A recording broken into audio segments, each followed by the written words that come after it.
This is Cerebral Cinema. Movies of the mind. Cerebral Cinema and the WON Radio Network present to you Superwoman. Yes, Superwoman, the dynamic crime fighter. Superwoman, the champion of justice.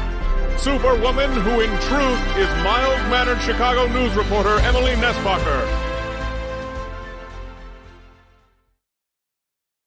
Sunday is a big day on CBS. Still waiting in the wings to bring you a variety of entertainment are Rocky Jordan, Horace Heidt, our Miss Brooke, Dick Hames and Evelyn Knight, The Whistler, and Red Skelton. Now, Del Monte Foods brings you a world of adventure with Rocky Jordan.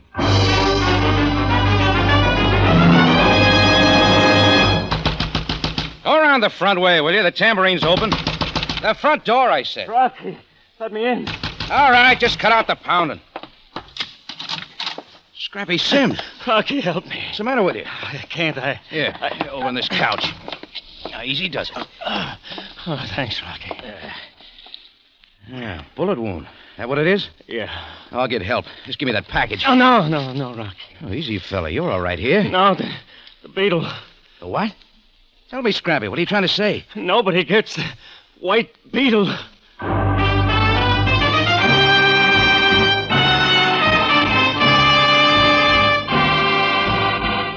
Del Monte, the brand you trust for flavor in so many good foods. Yes, Del Monte, the best liked brand of canned fruits and vegetables in the whole wide world, takes you now to the Cafe Tambourine in Cairo, gateway to the ancient East, where modern adventure and intrigue unfold against a backdrop of antiquity.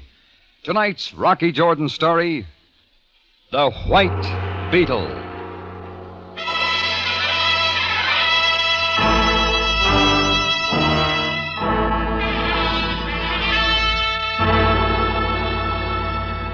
The heat had settled down over Cairo that afternoon. A good time for me to catch a nap in my tambourine office. That's when the big pounding had come at the alley door, like a wild horse put in the wrong stall. I'd no sooner got the door open than he came staggering in. Scrappy Sims. Somebody I hadn't seen in quite a while. And the bullet hole in his side wasn't doing him any good. I put him on the couch, but he clung to a package in his hand and kept mumbling something that didn't make sense. Beetle. No, Rocky. What about it, Scrappy? Clear it up, will you? The white Beetle. Now listen to me. Who shot you and why? You gotta tell me what happened. Rocky. Scrappy, listen to me. Scrappy. Get me the emergency hospital. Rush it. Emergency. Rocky Jordan, Cafe Tambourine. There's a man here that shot up bad. Get an ambulance over here the quickest way you can. I'll explain when you get here. Now step on it. My next call was meant for Captain Sam Sabaya, Cairo Police, but I didn't finish dialing. Make that call later, Mr. Jordan. I turned and saw her standing right behind me. She was small and olive-skinned with dark, deep-set eyes, and lips held as tight as her white dress that fit every bit right. There was no fear there at all, maybe because of the gun she held in her hand. Later, I said. Put down the phone as I told you. Doesn't anybody use the front door? I'm not here for pleasure, Mr. Jordan. Unless you like playing with guns. This is hardly a game. I'm doing only what is necessary. Like finishing up your job on Scrappy Sims? You're much too hasty with your conclusions. Just don't touch him, lady. I'm telling you, leave him alone. I'm interested only in what he holds in his hand. Get it for me. Oh, Scrappy wouldn't like that. Get it for me and don't open it. Yeah? It's all yours. Lay it on the table and then keep back. Hey, by the way, what good is a white beetle? No good to you, Mr. Jordan, I assure you. Now be careful that you stay just where you are. This man's misfortune is quite enough for one day. I'm convinced. Sounds like you better get moving. But don't follow me. I'll shoot you if I have to. She was out of sight before the ambulance pulled up. I got my call through to Sabaya, and then I stuck around to answer some questions and stay with Scrappy Sims until they took him away. After that, I went to headquarters and briefed Sam on everything that had happened. He took it all down. As always, Jordan, you give me little to go on. Well, maybe Scrappy will be able to tell you the rest, Sam. You have not told me of your acquaintance with him. Just a customer I'd gotten to know real well. A construction worker of some sort. He hadn't been around for... Just a moment. Yes? Yes, go on. I see. No, that is all for now. Thank you. Jordan, I have sad news for you. Scrappy Sims is dead. Yeah, I'm not much surprised. So now it becomes a problem of murder. You are certain that he said nothing more to you? All I could get was the white beetle. Had something to do with that package he had. What could it mean, Sam? Who can say? Of course, an Egyptologist might have a theory. Oh, the sacred beetle? Oh, you're reaching. Perhaps, Jordan, perhaps. But such an insect was once a thing of worship in Egypt. Venerated as a type of sun god through the known history of the pharaohs. Sure. All very interesting. Yes, I fear that we digress. About the girl now, Jordan. Who took the package from Scrappy Sims? You do not know who she is. No, Sam, but if I see her again, I'll know. Yes, what is it now? Bannister? John Bannister. Inquiring about Scrappy Sims? Oh, very well. Send him in at once. Want me out, Sam? No, Jordan. I prefer that you remain. Captain, I'm sorry to be so impatient, but this is important. Very important. Yes, of course, Mr. Bannister. Oh, Mr. Bannister, this is Mr. Jordan. Hello, Mr. Bannister. How do you do, Mr. Jordan? Captain, you must help me see Scrappy Sims. What do you know of this? Why, nothing, except that I heard just a short time ago he'd been shot. I can't believe it. Nevertheless, it is true. I went to the hospital as soon as I could, but they wouldn't let me see the boy. I'm asking you to help me, Captain. I fear that it would do you no good. But you must understand he's my dearest friend. He's almost like a son to me. Mr. Bannister, I regret then to inform you that Scrappy Sims is dead. Dead? Oh, but that's impossible. But we can hope that you might help us find the answer. Why, yes, anything. Did you know that young Sims was back in Cairo, Mr. Bannister? Yes, he'd been on a construction job up the Nile. New irrigation dam. You were with him? No, I have other work here, but why these questions? Don't you know anything? Only that after being shot, he made his way to Mr. Jordan's cafe. Well, then he must have told you something, Jordan. Nothing I haven't told the police. Sam, if that's all for me, That is all, Jordan. However, I would like to talk further with Mr. Bannister.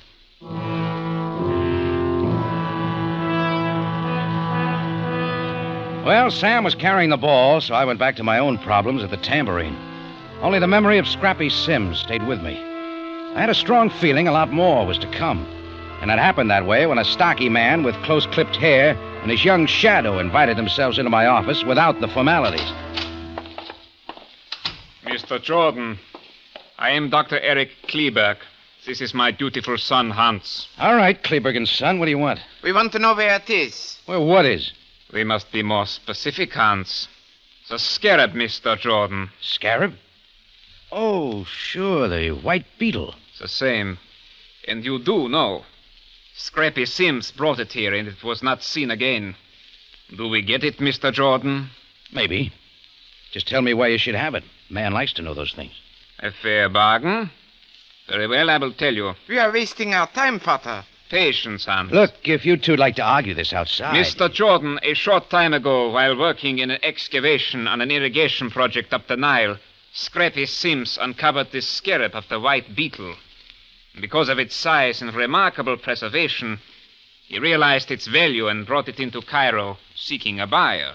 And I take it he found one. Through a friend, I contacted him at the Silvestri ceramic shop in Old Cairo. He showed me the scarab.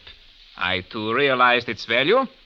The finest example of the 18th dynasty. What about the law, Kleberg? It says Scrappy should have turned it over to the government. They'd have paid him. A nominal sum, yes.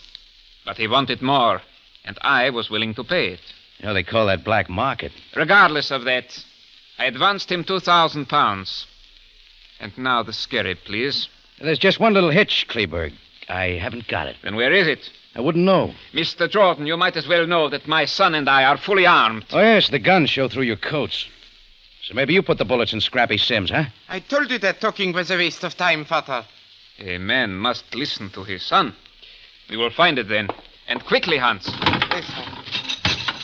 Give it up, Junior. You won't find it that way. We shall soon see. And if we do not find it here, and we learn that you have lied, we shall return to try another way. Make very sure of that, Mr. Jordan.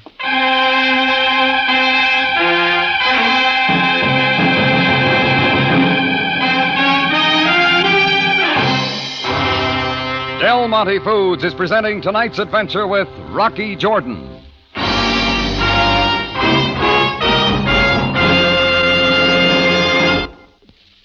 Springtime's just around the corner. Yes, and with fine weather ahead, a man's fancy turns to thoughts of sports and baseball and things to do in the garden. And the women, well, they're thinking of snacks and sandwiches and picnics and things. Yes, Larry, and chances are they'll be thinking about catsup, too. Del Monte catsup. Seems as if there's nothing like its zippy, zesty flavor to make hamburgers and cold meats or a plain sandwich perk right up and come to the party. So many things taste so much better with Del Monte catsup. You see, that hearty spiced tomato flavor of Del Monte catsup gives just the right lift to plain foods. And that marvelous flavor doesn't just happen. Del Monte takes red, luscious, field-ripened tomatoes, simmers them down with fragrant spices, and blends them all together with that wonderful new ingredient, pineapple vinegar.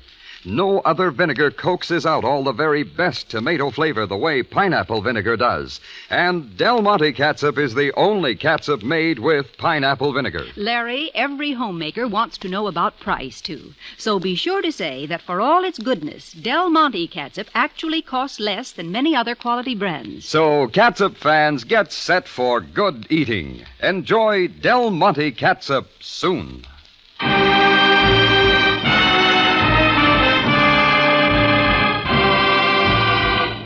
And now we take you back to Cairo and tonight's Rocky Jordan story, The White Beetle.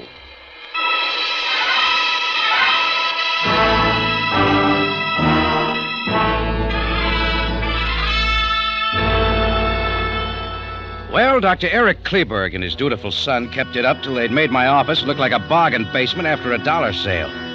They didn't find the white beetle scarab because it wasn't there. Then they were gone. Right away, I started across town for Old Cairo to look in on Silvestri's ceramic shop. I got there before closing time. It was the usual dusty place, cluttered with every gimcrack that ever lured an unsuspecting tourist. A little white-thatched Italian whose jaw muscles twitched too much came hurrying up. Could I help you, senor? Yes, if you're the proprietor here, Mr. Silvestri. That's my name. What could I show you, please? Well, let's start with the white beetle. White beetle? If you mean scarab, senor, I got none in white. They're quite rare, but... Well, let's talk about Scrappy Sims. He brought it here to sell. Remember now? Sims? Sims?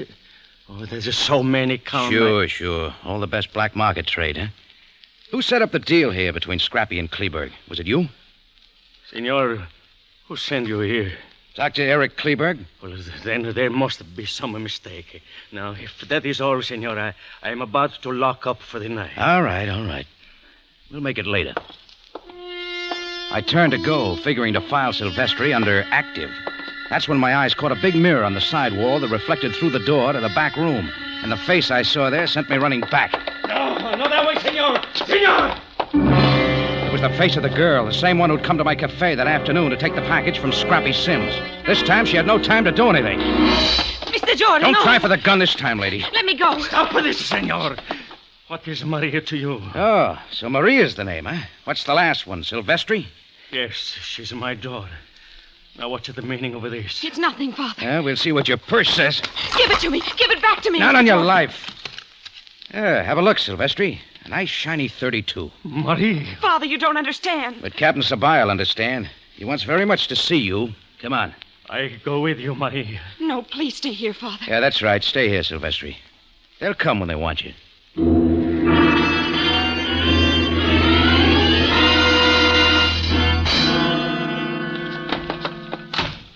Jordan, what is the meaning of this? Yes, Captain. Let Mr. Jordan explain. He knows so much more than I. Quickly, Jordan, who is this girl? Maria Silvestri. She's all you want, Sam. Do I understand that this is the one who was at your cafe? One and the same. The whole answer to Scrappy Sims' murder. Sealed and delivered. Is this true, Miss Silvestri? It is not. I've never killed anyone. Jordan, this is a serious accusation. One which must have good proof. All right, here it is. The gun, right out of her purse. Is this all you bring? What else do you want, Sam? Pictures? Jordan, you come dragging a girl into my office on a charge of murder and you call this evidence. Then you call it. This gun is a 32. Scrappy Sims was killed by a 45. You didn't tell me. Nor did you ask me. Very well, that is all, Miss Silvestri. Wait a minute, Sam. What is it now, Jordan? She stole the package with a white beetle from Scrappy. That's enough to hold her. You say it was the white beetle that she took? But are you quite sure? Sure as anyone could be. And are you willing to swear to it? That what she took was not hers and that it was the white beetle? Well, no, Sam, I'm not. Surely you know that we deal with facts here. And until you have them, I do not intend that you further embarrass this department. You are at liberty, Miss Silvestri.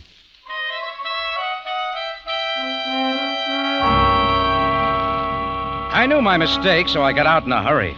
It looked like Maria couldn't have fired the shot that killed Scrappy Sims. So if I was ever to get back in Sam's good graces, I had to dig up the whole story. The John Bannister I'd met in Sam's office might shed some light, so I looked up his apartment address and paid him a visit. Mr. Jordan, I deeply appreciate what you're trying to do to get to the truth of this affair. You knew Scrappy pretty well, didn't you, Mr. Bannister? Yes, very well. There were close family ties. But no dealings with him in your line of work? No, there's no connection with my work. Not that I mind your asking. No, I'll skip it. You never saw the scarab he brought back from up the Nile? Scarab? Oh, he called it the white beetle. Oh, yes. Captain Sabaya questioned me about that. No, Scrappy never mentioned it. Then maybe you can give me something on his relationship with a ceramic dealer named Silvestri and his daughter, Maria. Yes, he did mention a deal with Silvestri. Oh, what kind? Well, he didn't say, except that it was something that would lead to money. Sure. He was handling the sale of the white beetle for Scrappy. Then it seems that Silvestri's quite deeply involved in this. Yeah. You wouldn't know where I could find a guy named Kleberg. I'm afraid not. Who's he? The buyer. Oh, thanks, Mr. Bannister. I'll keep trying.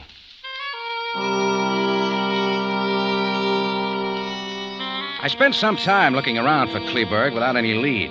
Then it occurred to me that finding the relic itself might smoke out the right people.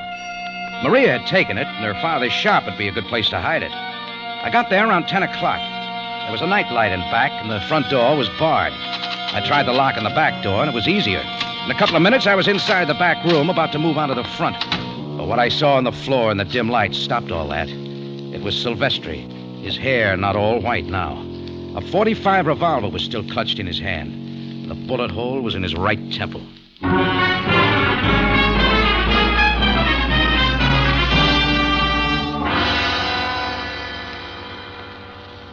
Jordan, have you forgotten that you were already wrong once tonight? All right, Sam, but that doesn't make it happen again. The bullet which killed Silvestri is from a .45 revolver, such as you saw clutched in his own hand. I have no doubt that ballistics will report that the bullet was fired from that gun. With that, you close the books and call it suicide. It is all quite obvious. After killing Scrappy Sims, Silvestri took the easy way out by taking his own life. Only you've left a blank space. Why would Silvestri want to kill Sims? Will you come in here, please, Miss Silvestri? Please sit down. Whatever you wish, Captain Sabaya. Now, I want you to tell Mr. Jordan everything as you told it to me, beginning with the time Scrappy Sims approached your father with his scheme. He asked my father, with his knowledge of ceramics, to make an imitation of a white antique scarab. A phony? That's right. My father used a genuine scarab as his model. Sims was to make believe that he'd found the imitation while he was digging, and he would say it was real. The plan was to contact Dr. Eric Kleberg and sell it to him at a good price. With your father making all the arrangements? Yes. My father needed the money very badly, so he agreed. It wasn't until after the imitation had been made that I found out, and then I knew my father had done a very foolish thing. Continue. What did you do then? I tried to make amends by getting the imitation back from Scrappy Sims before the damage was done. But I was too late. The contact had already been made with Kleberg. Sure, and he'd made a £2,000 down payment. That complicated things. As she will tell you, Jordan. I saw Sims leave with the scarab this afternoon. He seemed very excited, so I followed him. A short distance from the cafe, I heard a shot. I didn't see who fired it. Sims was wounded, but he kept on going until he reached your cafe. And you showed up conveniently to get it away from him. Believe what you like, Mr. Jordan. I took it only to keep my father from being brought into this killing. Is it not clear to you now, Jordan? No, not all of it, Sam. You yourself told me that Silvestri had seemed nervous and despondent. And rather than bring his daughter into this mess, he took what seemed to him the only possible course. So that's what you think? Well, I don't. And if I were a man such as you, I'd find out who killed my father, and then Miss Silvestri, you must learn to face that which is obvious. Well, to you it is, Sam. Only where's the phony scarab? It's hidden in my home. If you wish me to get it for you. I will, Captain Sabaya. I will trust you to bring it here, and as soon as possible. Mind if I go with us, Sam? If you like, Jordan. I'm sure that Miss Silvestri will appreciate your company. Maria and I went out together. She didn't seem to care one way or the other. We caught a taxi that took us to her home in the Italian sector. There wasn't much conversation until I'd paid the cabbie and we were going up the walk to the house. Maria, it happens I don't think your father committed suicide. It's difficult to know what you think, Mr. Jordan. I don't think he killed Scrappy Sims. No, he did not. Sam Sabaya doesn't think so either. Didn't you hear what he said himself? Oh, sure. The quick answer. When Sam acts like that, you can be sure he's thinking a lot more. Now, he's a real careful guy. You know him better than I do. Just a minute. Here's the scarab, Mr. Jordan. Take it. Yeah. Your father did a real good job with it. He was an artist at his trade. Now, please. Wait, Maria. I got an idea. I'm going to take this and do some checking. But the captain's waiting. Well, he'll always settle for answers. There may be a lot more to this than we figure, Maria. Isn't there enough trouble with Sabaya already? You said you'd like to know who killed your father. That still go? You know it does. But who could it be? Somebody who wanted the scarab real bad, maybe. Kleberg? He's a good bet. You wait here, Maria. By then, Maria was all for it, like I knew she'd be. She promised to wait. I was out on my own. In another half hour, I was pounding at the door of my friend, Professor Menouf, whose home was just off the campus of the Cairo University. A servant finally let me in, and I waited in Menouf's library until he came down, still pulling a robe around him. The impatience of you Americans, Mr. Jordan. What can it be this time? There's something that might interest you, Professor. Look this thing over, will you? Why, a scarab. White and excellently preserved. Unless it's a phony. That's what I want to know. I see. A few tests will tell. If you will kindly remain here a moment. Professor Menouf took the scarab with him to another room, and I kept busy till I found a science who's who on his library shelf. I thumbed through the K's, and finally there the name was. Kleberg, Dr. Eric. University of Munich, University of Ankara. Authority on archaeology and antiquities. And I had all I wanted. Mr. Jordan, do you realize what you have here? Don't bother to tell me. I know now. This is a real scarab. It is absolutely genuine. Sure. Kleberg knew way too much about antiquities to offer to buy a phony. He knew he was going to get the real article. A remarkable specimen. 18th dynasty, I would say. There is only one like it in the Cairo Museum. Yeah, you better look there again, Professor. One of the museums are phony. What? Oh, you cannot be serious. Yeah. Scrappy Sims had it all figured. To get Silvestri to make a phony. But what he didn't tell Silvestri was that he had a further plan. That somebody else was in on the deal. I fear that I do not understand what you are saying. Somebody who switched the real one with the phony in the museum. So Scrappy could sell this one, the real one, to Kleberg. Should I know what you are talking about, Mr. Jordan? Well, just find out about that one in the museum. You can read the rest in the morning papers. In just a moment, Rocky Jordan returns to conclude tonight's story.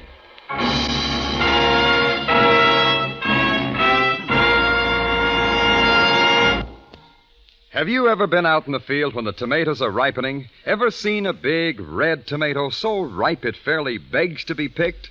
Then you know just how taste-tempting a tomato really can be, how wonderfully rich and full-bodied and satisfying the juice is.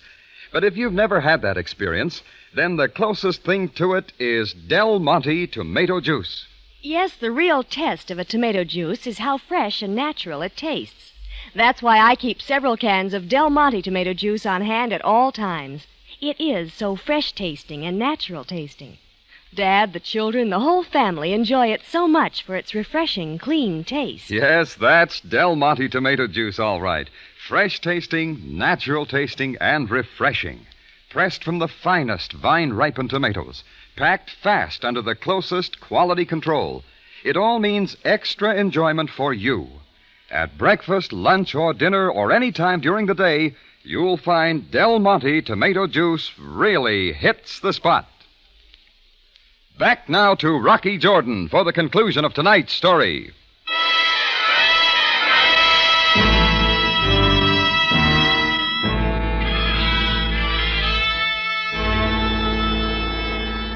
I left Professor Minoff's library knowing two more things. That the scarab that had already brought death to 2 people was genuine, and that Dr. Kleberg knew it was real when he moved to buy it. Now I was on my way for the clincher, and I didn't have to go far. I was being real careful of the dark steps to the street. Jordan, You like the dark? lay the scarab down carefully, then go quickly. I don't see you, and I don't see a gun. Nevertheless, we're both here. I'm giving you your chance, Jordan. Even when I know who you are? John Bannister? Oh, that does make a difference. I'd have guessed the gun, too. 45. You still haven't done what I told you. Ready to tell me where you work now? How about the Cairo Museum?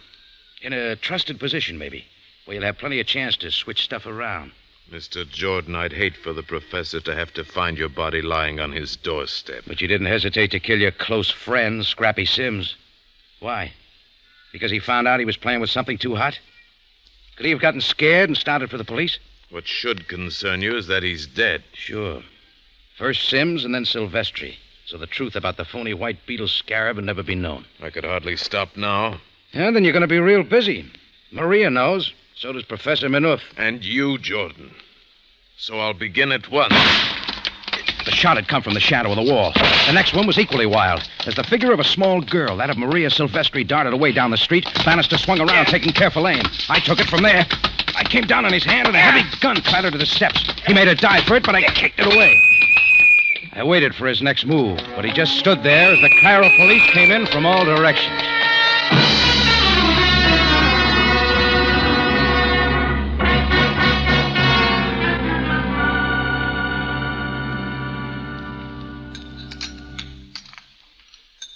More sugar in your coffee, Jordan? Oh, no thanks, Sam. I like to drink my coffee, not chew it. My people have been drinking coffee in this manner for countless years. You could get used to it. Maybe. Some things I'll never get used to. Such is the problem of all mankind, Jordan. Learning to accept that which Allah decrees. I'm thinking about Maria. Oh? What about her? Her try for revenge. Attempted murder. What you say puzzles me. According to the notes in my dossier on the case, Maria fired the shots at Bannister only to save your life. Is that not how it was? Thanks, Sam. Let's just leave it that way, huh? What does your dossier say about Bannister? You were quite right about him. He was an employee of the Cairo Museum. He has confessed to switching the relics. The true one will be returned to its place. All this over a little white beetle. Was it worth it, Sam? Well, who can say? To Bannister, perhaps. Doesn't make sense to me. Why should it? Remember, if all people's sense of values were equal, there would be little adventure in this world. You would not like that, would you, Jordan?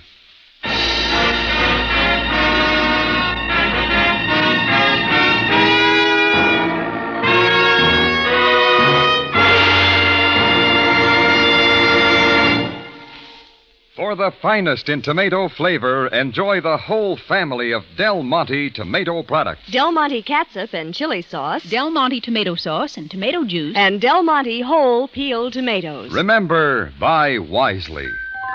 Buy for flavor. Buy Del Monte. Del Monte, the brand you trust for flavor in so many good foods.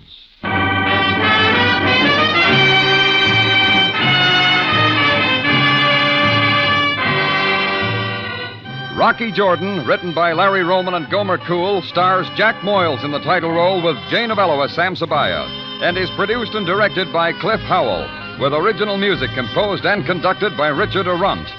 Remember, you have a date next week at the Cafe Tambourine, run by Rocky Jordan. Same time, same station. And the story is The Perfect Witness.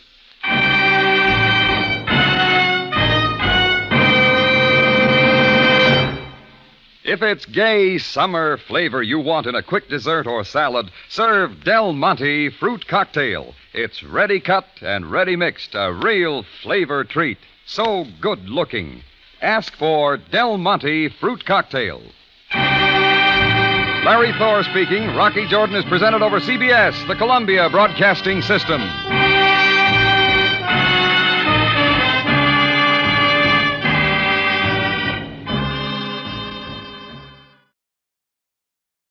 Cerebral Cinema hopes you have enjoyed this movie of the mind.